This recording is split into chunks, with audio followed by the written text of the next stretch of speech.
and the last piece is just back to the 6A when they asked the Tuiseal ginideach. So they asked at the odd time at least once. So like even in these two, this is just 2022. So they asked for a verb in the mo ginideach, that was the answer. A free verb, a cerbri, or in the future tense, and that was the answer.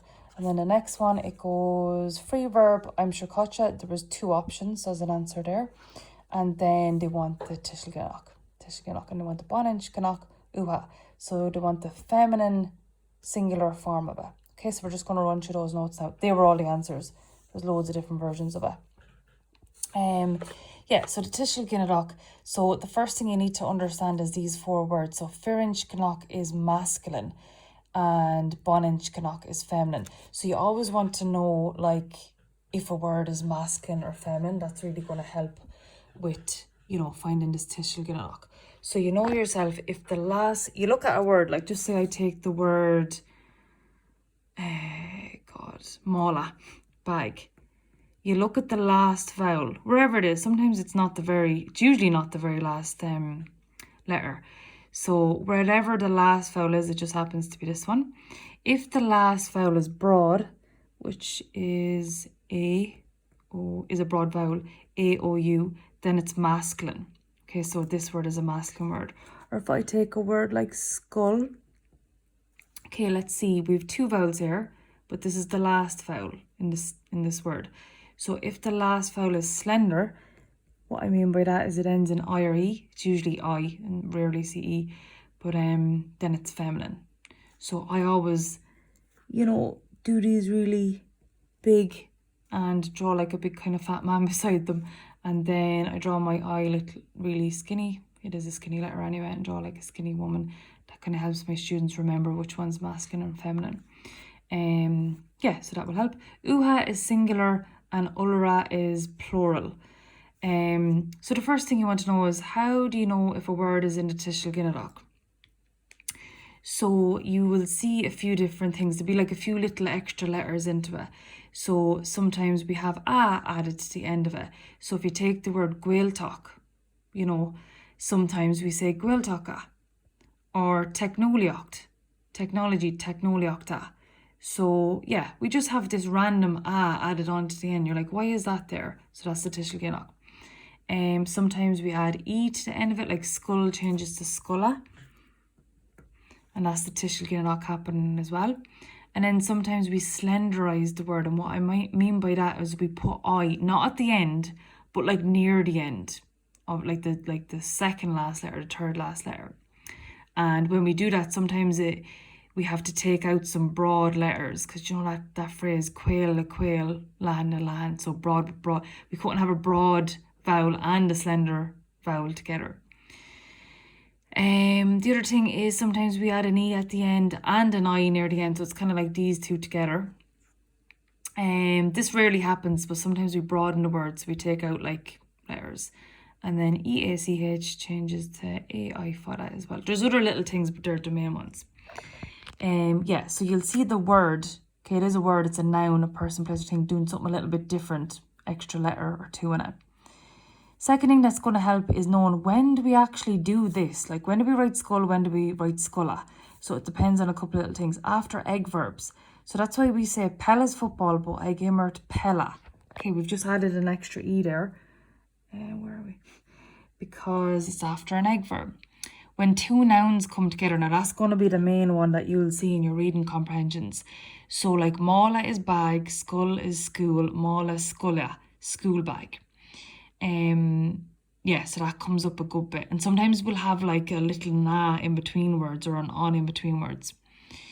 And it doesn't actually mean there, it's just there. Of the sentences, and you've been doing this phrase since junior cert, tema on dawn. Usually dawn is spelled D-A for the N, but if I want to say theme of the poem, I need to use tema on dawn. Of course, that word doesn't mean of the, it means just the, so that's the Tuiseal ginideach. After quantities like alon, a lot of, loads, extra, whatever it is. So alon, arrogant. So I've added an I in here. I've changed EA. So just like this. Change to this. Arrogant. Oh, can't really see that. Arrogant, yeah. And after certain prepositions, so usually like if there's a little letter here, I call them little words, like dough, egg, and then a slightly bigger letter. After those words, they're called compound prepositions. Okay, how do you know if a word is feminine? I just explained it above. If the last vowel is I, like skull. Also words that end in AI fada OCH, I fada OCH, EACHT, ACHT. And then most countries and most languages as well, except for English. The English language is masculine. All the other ones are feminine. Okay, so if they ask you to find a Tuiseal ginideach, but they want the feminine version of it and the singular. So first of all, you're going to, skim through your paragraph and you're going to be like, right, I need to find a word that is doing the Tuiseal ginideach thing. So it's doing these things with like an extra A, an extra E or whatever. These things. Then you get the word, right, just say you find a word like ginideach. And you're like, well, that's unusual. Why does that have an A at the end? You're like, oh, it must be the Tuiseal ginideach. So then what you'll do is, just to make doubly sure, you'll be like, okay, I'm going to take off that and put it back to its original spelling, ginideach. And you'll be like, is that a feminine word? And yes, it is, because it ends in ACH. You're like, okay, that's feminine. It's doing the Tuiseal ginideach thing. Maybe this is the Tuiseal ginideach feminine.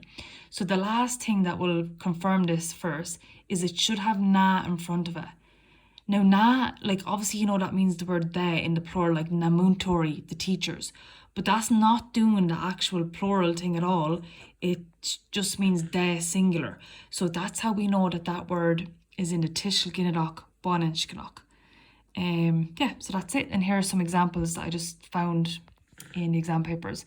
So na technoliachta, na heron, na ginideach. And this one didn't have na in front of it. It's not always going to have na in front of it, but Earlish has an extra E here. And I know, so I'm like, okay, this looks like the Tuiseal ginideach verb. I'm going to put it back to its original spelling. And I'm like, oh, the last vowel is slender. It must be feminine. This must be the feminine Tuiseal ginideach one. Ngali, galach is a moon. So ACH changes to A for the N.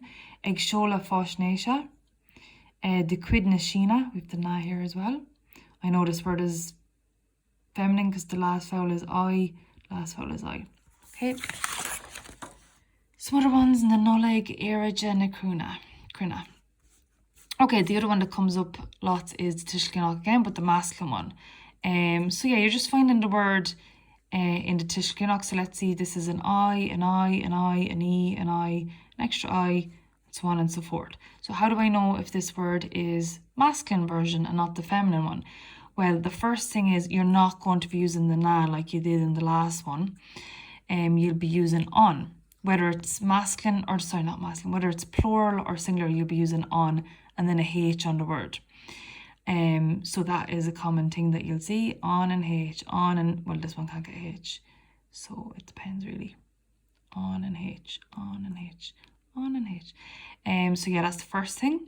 You'll see the word doing its weird little thing with an extra letter. You will see on and H. And the last thing you want to double check is you'll be like, right, let me take this word and I'm going to take out the Tuiseal ginideach thing it's doing. So with this word down, they've added in an extra I. So you're like, okay, that's it without the Tuiseal ginideach going on.